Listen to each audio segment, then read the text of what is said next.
Ngayon ay i-change natin yung ating IP address. Okay, so start tayo sa server. Right click natin ito, itong may yan right click natin. And then open network and internet settings.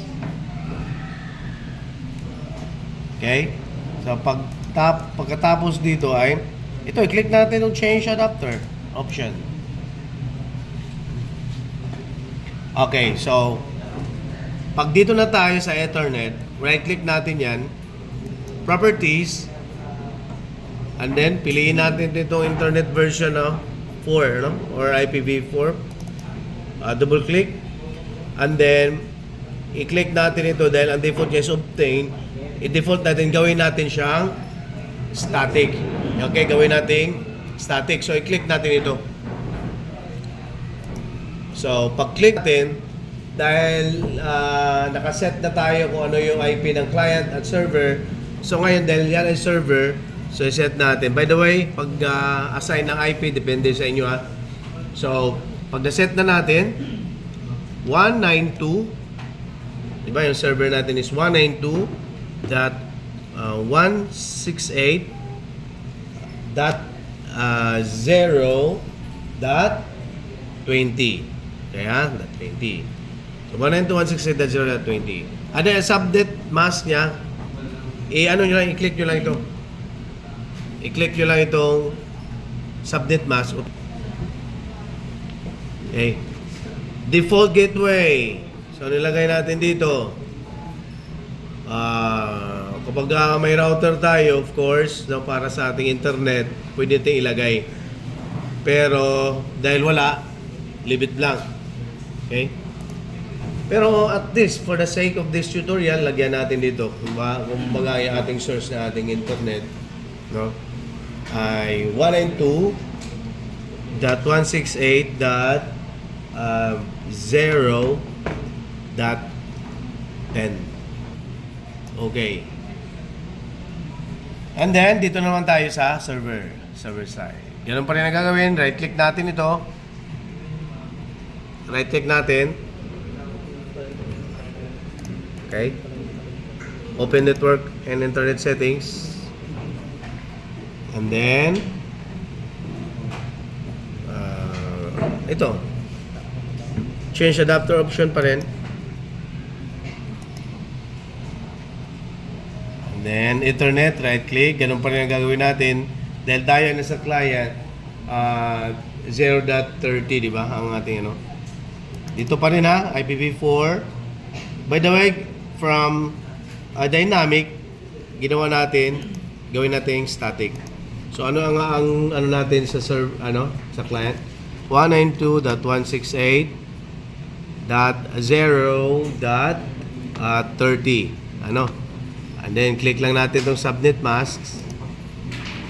And then, sa default gateway natin, nilagay natin source ng ating internet, 192.168.0.10 server. Click lang, okay. Yan, X lang natin. So ngayon, ang next natin na gagawin ay i-check na natin ngayon sa command prompt. Okay. So click lang natin, type lang natin yung CMD. Okay.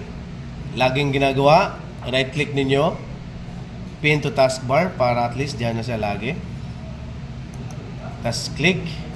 Subukan natin yung IP config para malaman natin kung talagang na-change na yung IP address ng ating PC. Okay, so nakita ninyo 192.168.0.10 and then default gateway 192.168.0.10. Okay na?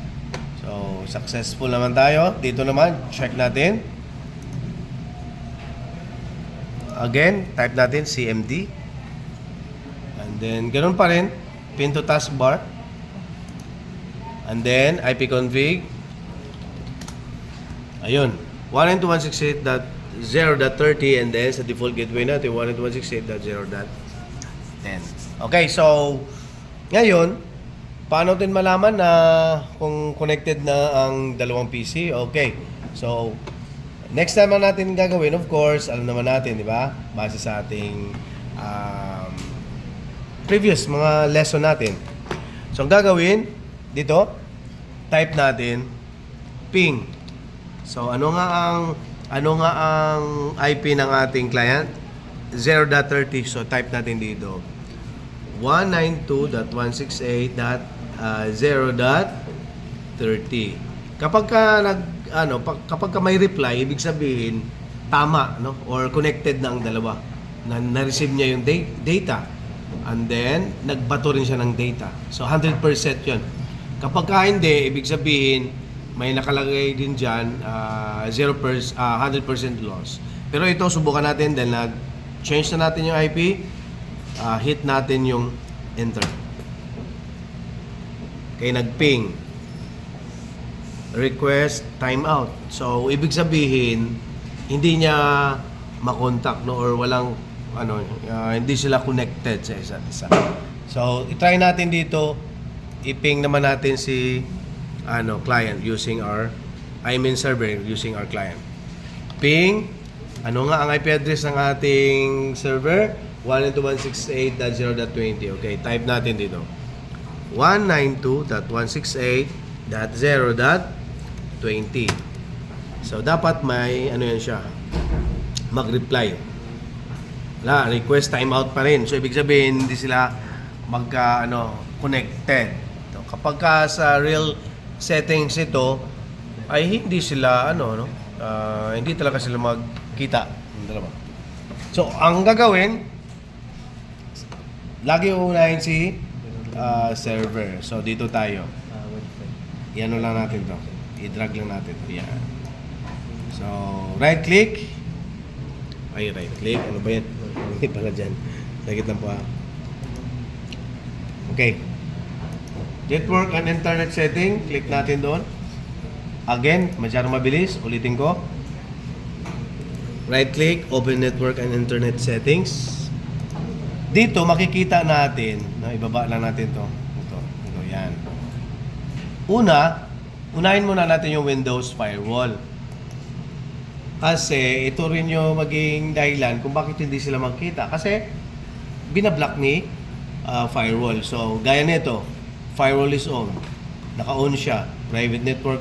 I-off natin yan. Yan lang yan. I-off natin. Okay? Ito rin, i-off din natin. Off. I-off lang natin yung firewall natin,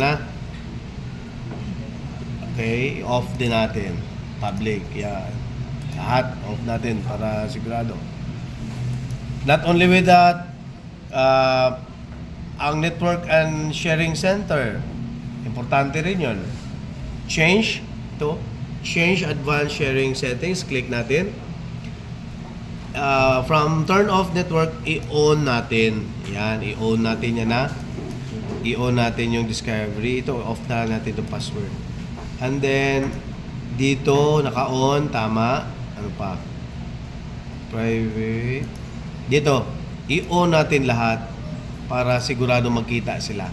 And then, hit save and settings. Okay. Then, sa kabila naman, ganun din natin gagawin. Okay, right-click. Okay. Kita ba? Okay, ano ba yun? Open Network and Internet Settings.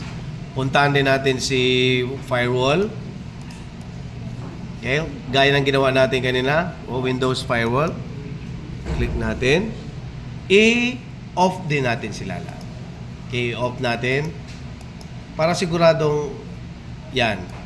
Tatanungin pa tayo kung sigurado ka pa. Yes, kasi nga kapag ka naka-off ito si firewall and then mag-online tayo kung anong mga ginagawa natin sa online, well, vulnerable tayo sa attack ng mga virus. Pero sa tutorial natin, just for educational information, lang ito. Okay, naka-off na yung firewall. Next, dito naman tayo sa ating network and sharing center. Ganun pa rin. Click natin yan. And then, Saan na ba yun? Yan. Change advanced sharing settings. Tingnan nyo, naka-on. Yes. Okay na, kapag naka-on, huwag nyo nang palitan, di ba? On. Tapos dito naman, naka-on. Okay rin, all networks. I-off lang natin doon sa password. Ito, may naka-on pa pala. Naka-off. And then, save setting. Save na natin. Save changes. Okay, so ngayon naman, itatry na natin, ipiping na natin yung dalawa. Dapat may reply, ano? At 100% talaga na, na-receive ng ating, client. Okay, so, type natin, ping, pwede i-type, mano-mano ganyan. Dahil naka-type na tayo kanina, pwede arrow up na lang. Shortcut key. Ito. I-click ko itong arrow up, automatically, mag-ano na yun siya dyan. Okay, arrow up ko na. Ayan, di ba? Hindi na natin kailangan mag-type shortcut keys yun. So, try natin. Sana may reply na from client. Time out pa rin. Okay? So, ano nangyari? Dito, sa kabila. Lipat natin. Dito kaya, try natin. Kung may, yun na. So, si client ay may reply. So, ibig sabihin, nakita nyo rito, 0% loss. So, ibig sabihin, receive lahat, no, ang binabato na data from server. So, ibig sabihin, there's something wrong. No? Kailangan nating i-fix pa.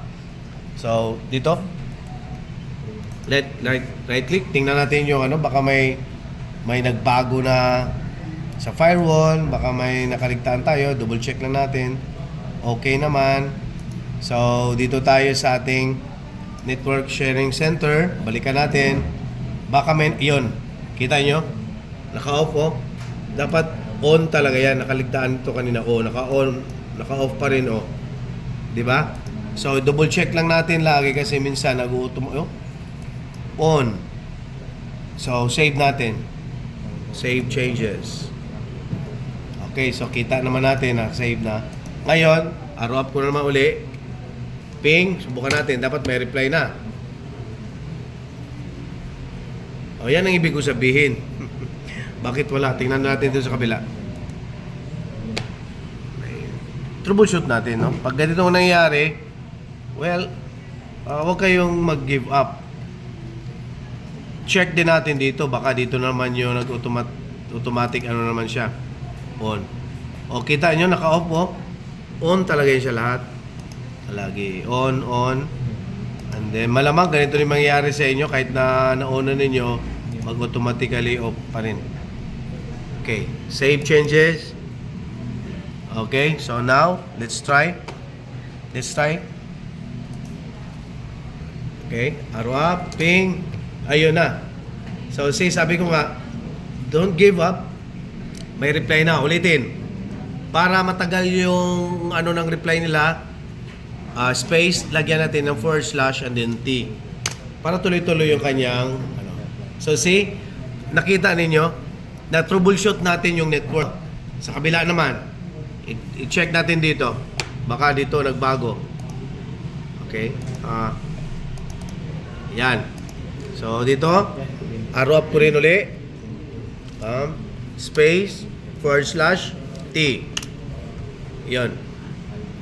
So, sinapansin ninyo, ang client natin ay na-receive niya lahat yung data from server. At ganoon naman si server, na-receive niya rin lahat ng data na binabato from client. So, kung ganito po mangyari sa inyo, well, let's give yourselves a round of applause, no? Kasi successful kayo, na successfully you've configured peer-to-peer network, no? Maayos yung inyong pagka-set up. So, ang grado nyo nito, of course, 100 na. Ibig sabihin, connected na ang dalawang PC, client and server. Okay? So, gaya ng tutorial natin, actual talaga, nag-troubleshoot natin, at nakita nyo naman, in-off lang natin yung ano, in-on lang natin yung Discovery, tapos na-off na yung firewall. So, at least successful na. Okay, so, yun lamang po ha. Sundan ang ating tutorial para at least ma-practice kayo. Okay. Thank you for watching. Sa mga hindi pa subscriber, subscribe na.